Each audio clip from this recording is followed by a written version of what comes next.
Welcome guys, here we are, another episode, and we got ourselves a Mustang, but it's not like any other Mustang.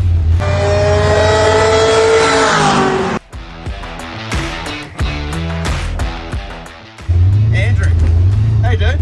How are ya? Good mate, yourself? Good to be cruising with you again. Yeah mate, likewise. Yeah. Now, we cannot wipe these smiles off our faces, and I'm guessing you don't do that either when you're driving this thing. Very rarely, mate. Even if something goes wrong, I still enjoy it. Oh, I bet you do. So this is a 1966 Mustang Coupe. You've had this for a long time and spent a long time building it too, right? Yeah, I bought it 2006. Pulled it apart for a quick resto in 2007. Quick resto. Quick resto. And it took me about 11 years before we fired it up again. That's nuts. Yeah. But it shows. It does. And once you look at the little details, it shows.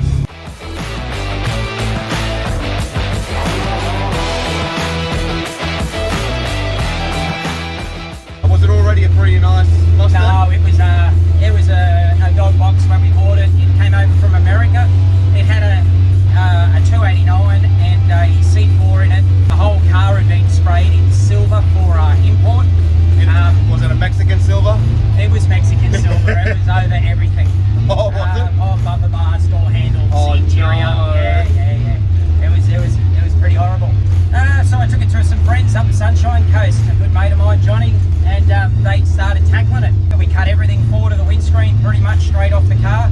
Stitched in all new panels, radiator support panels, all new in-defender aprons, front guards, pretty much you name it. New door cards, new door skins, new sill. The original panels on the cars pretty much is the driver's side rear quarter and the roof turret. So it was a lot more than what I thought it was going to be. Yeah.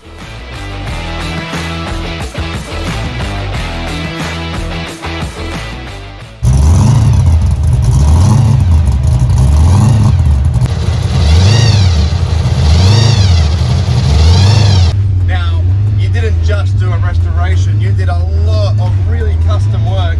We're going to start off with the interior. You've got the standard Mustang door cards, seats, but then you've done this awesome tunnel down the middle and a dash. It looks like something out of a show car drag car. Yeah, no, that's really nice of you to say that. It's I wanted to originally remove the tunnel, but the amount of fabrication work and that starts getting involved, and the price was starting to blow out. This false tunnel rolled a bit of sheet metal joined in two places, and it's all fitted in with some racing Zeus clips. The wiring, the brake lines that come from underneath the pedal box on the floor. Because normally on these Mustangs, it would run along the door sills, wouldn't it? Inside the door sills, correct. And that's a mess.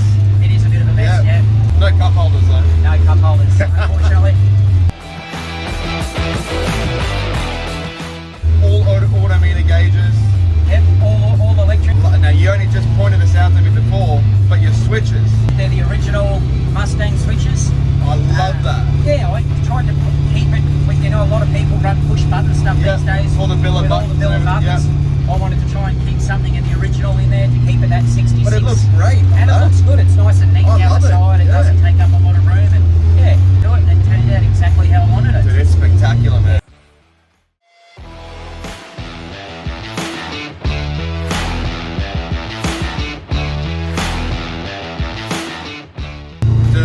That colour, once the sun hits it, it just comes alive. Yeah, it pops, doesn't it? Oh man, and you got to have a really close look at it. But you were saying it's got a few purples. Yeah, it's got some purple and blue, green, gold, all through the colour in the pearl. You just went Salt Bay with all the colours, didn't you? Yeah, so I looked at it. Yeah. Mazda Velocity Red. Oh, so it's a Mazda colour. It's the Mazda 2006. Oh, how cool.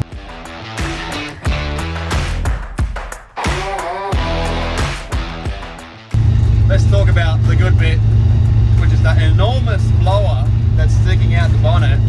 The first thing that I saw when I first met you.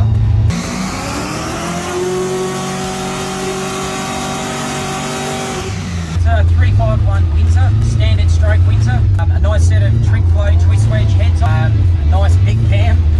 I've noticed that. And a 671 Hampton blower. Twin 750 carbs on top. It's very basic, very basic. Oh yeah, My nan's got one of these.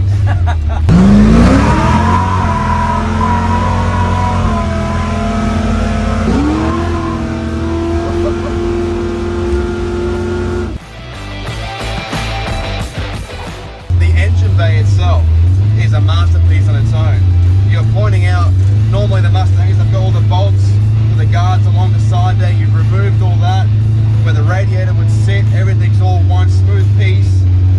It looks insane under there. We put all the original fender aprons back in, went over to Cavey, and he gave him the idea of I didn't want to see any of the bolts. So he cut out all the paneling that we'd done and then flat sheeted it all, smoothed it out really nice. The idea was to hide all the engine bay bolt. So we reversed an angle in underneath and braced the front panels and the top of the firewall, and you bolt the front panels on from inside the wheel wells. No wonder it took you fucking 10 years. Yeah.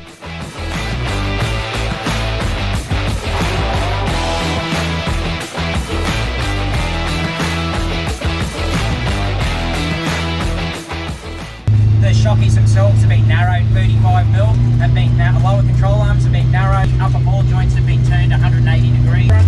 So did you think to yourself, I'm going to make this as complicated as possible? It's a precision four-link rear end from McDonnell Brothers, a set of Viking coilovers in the rear end, 355 centres, 31 spline, disc brake. It's a lot nicer to drive. Yeah, it's got a street strip show. Yeah, and it's definitely set up for a bit of a strip, isn't it? Like, It is with a everything little that bit, you've got going on, Yeah.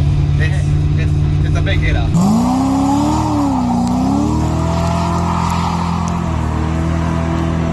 Thank you. I want it. You can't have it. Why not? I'll I swap could, you. I could trade you for a couple of yours. Don't. You said it. You said that.